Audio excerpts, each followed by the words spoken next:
الشيطان الرجيم بسم الله الرحمن الرحيم من يضلل الله فلا هادي له ويذرهم في طغيانهم يعمهون. اس سے پہلے جو آیتیں پڑھی اس میں خداوند عالم نے دو چیزوں پر تاکید کیا. پہلا جو ہے غور و فکر کرنے کے بارے میں آیت تھی. اولم یتفکروا، کیوں غور و فکر نہیں کرتے ہیں. اس کے بعد میں جو آیت ہم نے پڑھی کل، اولم ینظروا، کیا وہ اس کو دیکھتے نہیں ہیں. یعنی کچھ چیزوں کا تعلق ایسا ہے جس میں غور و فکر کرنے سے سمجھ میں آتی ہیں، کچھ چیزوں کا تعلق ایسا ہے جہاں پر آنکھوں سے دیکھنے سے سمجھ میں آتا ہے. مثلا معلول کے ذریعے علت کو پہچاننا، آسمان، زمین، چاند، سورج، موسم کی تبدیلی، یہ سب دیکھ کر کے ہم کہاں پہنچتے ہیں کہ ان سب کا خالق ہے، ان سب کا پیدا کرنے والا ہے، ان کو چلانے والا ہے. یہ تمام ہدایت کے راستے خداوند عالم نے انبیاء کے ذریعے سے انسانوں تک پہنچایا ہے. ہر زمانے میں نبی آتے رہے اور بتاتے رہے، جو کہ اللہ کی طرف سے بھیجے ہوئے انبیاء سے. آج جو آیت ہم پڑھ رہے ہیں اس میں خداوند عالم فرمائے من یضلل اللہ فلا ہادی له، جس کو اللہ گمراہ کر دے اس کی کوئی ہدایت نہیں کر سکتا. اللہ اگر گمراہ کر دے، اللہ نے تو ہدایت کے لیے بھیجا.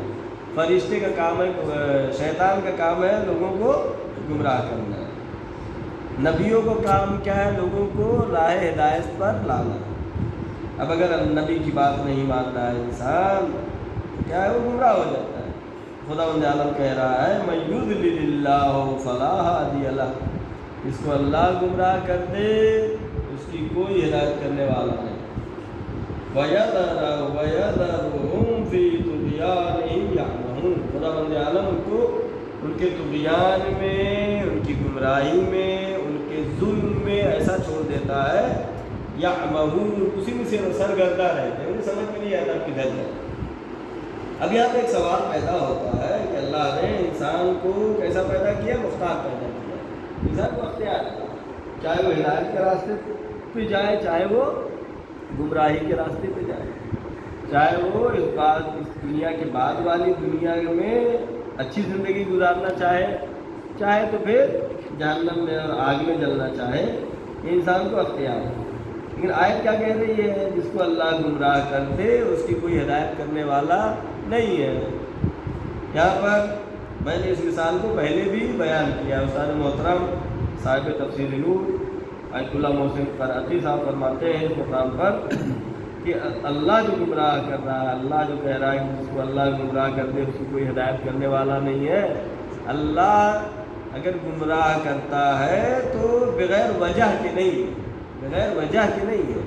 بلکہ انسان گمراہی میں آگے بڑھتا جاتا ہے، راہ ہدایت پر غور و فکر نہیں کرتا ہے اور اس حد تک پہنچ جاتا ہے کہ اب خدا اس کی رسیاں ڈھیلی کر دیتا ہے. جیسے یزید کی رسی ڈھیلی کر دی، صدام کی رسی ڈھیلی کر دی، ظالمین کی. خداوند عالم گمراہ کرنے کا مطلب انہوں نے مثال بڑی اچھی دی ہے. بار بار مثال انہوں نے دیا ہے کہ آپ کے گھر میں چور آیا، آپ نے دیکھا چور روم میں ہے، آپ نے جا کے باہر سے تالا بند کر دیا، چور کو آپ نے بند کر دیا. اب وہ اندر بند ہو گیا، آپ نے پولیس کو فون کیا، پولیس آئی. اب چور پولیس سے یہ کہے کہ دیکھیے صاحب اس نے تو ہم کو تالا بند کر دیا ہے، قفل کر دیا ہے، ہم کو بند کر دیا ہے. کیا جواب ہوگا؟ بھائی زبردستی تم کو پکڑ کے ہم نے بند نہیں کر دیا ہے، تم اپنے پیروں سے چل کر کے چوری کے ارادے سے ہمارے گھر میں کمرے میں آ گئے، اب ہم نے بند کر دیا. یہاں پہ یہ مثال دیتے ہیں کہ خداوند عالم جو گمراہ کرتا ہے اس کی مراد یہ ہے کہ یہ انسان جو ہے گمراہی میں بڑھتے اس مقام پہ پہنچ جاتا ہے. اب خداوند عالم تالا بند کر دیتا ہے، جاؤ ہمیشہ کے لیے فی طغیانہم یعمہون، یذرہم فی طغیانہم یعمہون. خداوند عالم ان کو چھوڑ دیتا ہے انہیں گمراہی پر تاکہ وہ اسی میں سرگردہ رہے، ویسے ہی پریشان رہے، ان کے لیے کوئی امید باقی نہیں رہتی. آیت نمبر 187. یسألونک عن الساعة أیان مرساها قل إنما علمها عند ربي لا يجليها لوقتها إلا هو ثقلت في السماوات والأرض لا يأتيكم إلا بغتة يسألونك كأنك حفي عنها قل إنما علمها عند الله ولكن أكثر الناس لا يعلمون يسألونك عن الساعة اے میرے حبیب، اے میرے رسول، یہ لوگ آپ سے پوچھتے ہیں اس گھڑی کے بارے میں، عن الساعة، گھڑی کے بارے میں، قیامت کے بارے میں. یسألونک عن الساعة، قیامت کے بارے میں یہ کفار و مشرکین آپ کے پاس آتے ہیں اور پوچھتے ہیں قیامت ایان مرساہا، قیامت کب آئے گی؟ وہ قیامت جس کے بارے میں آپ کہہ رہے ہیں قیامت کب آئے گی؟ قل، اے میرے حبیب کہہ دیجئے انما علمها عند ربی، بے شک اس قیامت کا علم عند ربی، میرے رب کے پاس ہے. قیامت کب آئے گی یہ اللہ نے رسول اللہ کو بھی نہیں بتایا. علم مخصوص ہے بہت سے علوم جو خدا سے مخصوص ہے، نہ کسی نبی کو دیا نہ کسی ولی کو دیا. ایسا خدا بند عالم سے جب آگے جب کفار مشرکین نے پوچھا قیامت کے بارے میں تو حکم خدا آیا ہے میرے رسول ان سے کہہ دیجئے کہ اس کا علم میرے رب کے پاس ہے. لا یجلیہا لوقتہا الا ہو، ظاہر نہیں ہوتا ہے اس کا وقت لیکن خدا کے پاس، یعنی اس کا علم کسی کو خدا نے دیا نہیں ہے. البتہ اس کی وضاحتیں بیان کی ہیں. ثقلت فی السماوات والارض، یہ قیامت ایسی چیز ہے جو بھاری ہے، سنگین ہے، آسمانوں کے لیے بھی زمینوں کے لیے بھی، یعنی بہت ہی عظیم چیز ہے قیامت.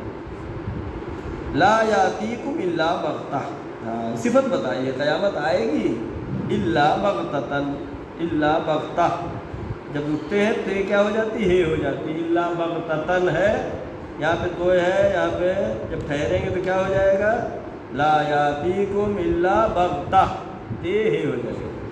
نہیں آئے گی قیامت مگر اچانک، یعنی قیامت جو ہے پہلی یہ صفت بتائی خدا بند عالم نے کہ اچانک آئے گی، اندازہ نہیں لگے گا آدمی کو قیامت اچانک آئے گی.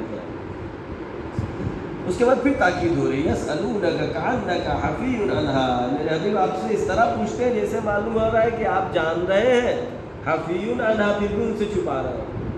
آپ جان رہے ہیں قیامت کتنے سال بعد آئے گی پھر بھی آپ اسے چھپا رہے ہیں، بتا نہیں رہے. تاکید قل انما علمها عند اللہ، کہہ دیجئے اس قیامت کا علم، اس ساعت کا علم، اس خاص وقت کا علم عند اللہ، اللہ کے نزدیک. ولیکن اکثر الناس لا یعلمون، لیکن اکثر لوگ اس کے بارے میں جانتے نہیں. کس بارے میں نہیں جانتے ہیں؟ اس بارے میں نہیں جانتے ہیں کہ اس کا علم مخصوص ہے خدا سے. اگر وہ جانتے ہوتے تو رسول سے بار بار آ کر کے نہیں پوچھتے. زیادہ قیامت کے بارے میں جو روایات میں ہے کہ اس دنیا کے مقابل میں قیامت جو بعد والی دنیا ہے، حساب و کتاب اور وہ اس طرح سے ہے کہ جیسے یہ پوری دنیا میں جو زندگی انسان گزار رہا ہے یہ دنیا اتنی چھوٹی دکھائی دے گی پوری جناب آدم سے لے کے جب قیامت آئے گی، جیسے ایک وقت سے دوسرے وقت ڈھل جانا یا صبح سے شام ہو جانا. بس ہماری دنیا کا صبح سے شام ہو جانا یہ قیامت کا ایک دن ہے.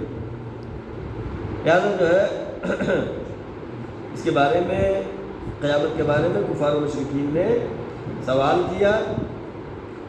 اب یہاں پر قل انما علمها عند ربی، اے میرے حبیب کہہ دیجئے اس کا علم میرے رب کے پاس ہے. زیادہ اہم ہے قیامت کا سوال اور ایمان پر قیامت. قیامت کا ایمان وہ اہم ترین جزء اصول دین ہے. اگر قیامت کا ایمان ہے، انسان کو یقین ہے تو اس کو بہت سی پریشانیوں سے چھٹکارا مل جائے گا. قیامت ہے، حساب کتاب ہے، کسی نے کسی کا زمین ہڑپ کر لیا، غصب کر لیا، کسی نے کسی کا پیسہ لے لیا نہیں لیا، دنیا میں سب ہے. اگر قیامت نہ ہو، حساب کتاب نہ ہو تو پھر جو ہے انسان کے لیے مشکل ہے. اس کو لے لیا وہ تو کیا کرے بیچارہ کمزور ہے، لیکن نہیں، اللہ عادل ہے، عدل خدا کا تقاضا یہ ہے کہ ہر ایک کا حق اس کو مل رہا ہے، لہذا اب کے لیے خداوند عالم نے یہ اس دنیا کے بعد کی دنیا جو قرار دیا ہے وہاں پر عدل و انصاف کے ساتھ حساب و کتاب ہوگا، لیکن قیامت کا دن معین کیوں نہیں ہوا؟ اگر معین ہوتا، مثلا ابھی موت کا ہی وقت کسی کا معین ہو جائے، کہتے بھائی تم 20 سال زندہ رہو گے، اس کے لیے آسانی نہیں ہے، مشکل ہے اس کے لیے، کہتے 10 دن زندہ رہو گے، تم 5 دن زندہ رہو گے، تم 50 سال زندہ، جو بھی کہتے 50 سال زندہ رہو گے تو پھر خود گناہ کرے گا، پھر آخر کے 5 سال میں توبہ کر لیں گے، یا پھر قیامت کے بارے میں پتہ چل جائے کہ ابھی جو ہے مثلا 1000 سال بعد قیامت آئے گی، یعنی 100 سال بعد قیامت آئے گی، 100 سال کے بیچ والا کیا ہوگا؟ یعنی پھر آدمی سوچے گا ارے اب تو بہت دور ہے، حالانکہ خداوند عالم نے اس کو اپنے علم میں رکھا ہے تاکہ انسان ہر وقت تیار رہے، ہر وقت آمادگی رہے۔ مثلا کلاس میں اسٹوڈنٹ سے امتحان لیا جا رہا ہو اور کہا جائے کہ یہ صرف 3 پیج کا ایگزام ہوگا تمہارا، پھر کیا کرے گا؟ وہ 3 پیج کی تیاری کرے گا، لیکن اگر اس کو نہیں بتایا گیا ہے تو کیا کرے گا؟ پوری کتاب کی تیاری کرے گا۔ تو بہتر کون سا ہے؟